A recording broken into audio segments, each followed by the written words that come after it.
Oyoyo family mo, happy Sunday everyone. Kehi na-esi n'ụbọchị taa bụ ụlọ ụka.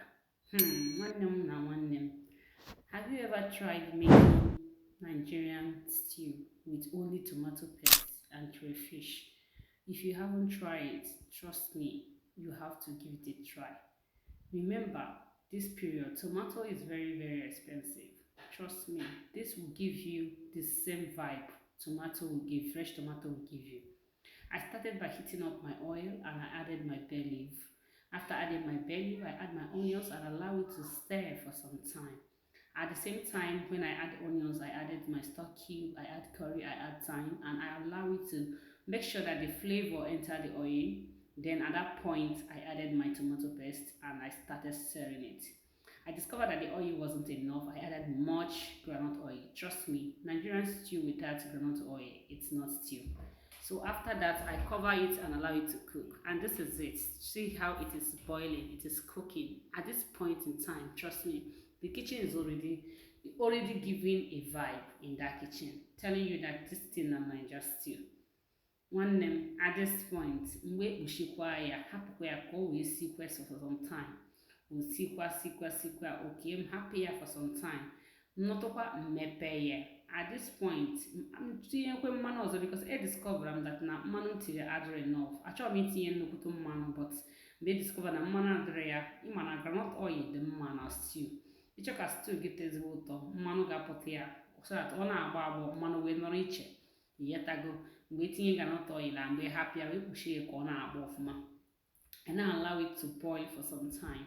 And while it was doing, at this point I opened it. You see how it is. Looking at it alone, you should know that the stew is already giving, okay? At this point, we turn we got a boy of ma. I got a room like you got a boy ka umuni and can have a benini ka hancha we.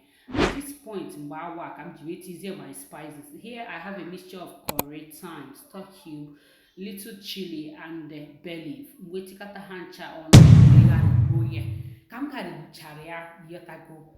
At this point, oh baby, we cover ya. You got cover ya.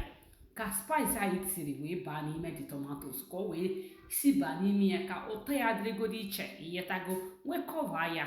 Noto kwa mbiabe achikwe back again me peye. If you go nebu, you batali me kitchen. Asage erile nia iga semba. Obrugodu non dino. Ba wa mbetinyeze my stock. My chicken stock I'm winning at this point. I'm winning this chicken stock beting my crayfish. Ntinye crayfish. When they got say get stew with crayfish, my dear, sometimes you have to try it. It is giving. This is how my mom used to cook stew those days. We don't use fresh tomatoes when I was growing up. We use tin tomatoes, sachet tomato. We use it and trust me, that stew is always giving. It gives one taste like that. So we cover ya, allow it to boil. We cover one neck. The one that come maybe that the free hand ever. All about the pot. At this point, kitchen in the issues in done. Where we use the chicken. Chicken I'm just tea and oven. We grill your bread. We grill it dry. Where we need we cover ya go share. One neck. As against here this two now. Can you get me? Chetakwa na Nigeria economy they had. Chetakwa na tomato na hana buzahiwo. Fresh tomato now is very expensive. It be like if you don't get money, no enter our market. Still where they go ready. If you can spoon and pecha body, one neck we pay yeah with it. Combo of jollof, white rice and beans. So tell me, what can you be pairing yours with? If you want to eat it, what will you eat it with? Is it yam? Is it plantain? Is it this same combo or only rice? Let us know at the comment section. Thank you for watching. Don't forget to share, like, comment, and subscribe. Trust me, Oyoyo got you covered. My Oyo family, I love you so much and I wish you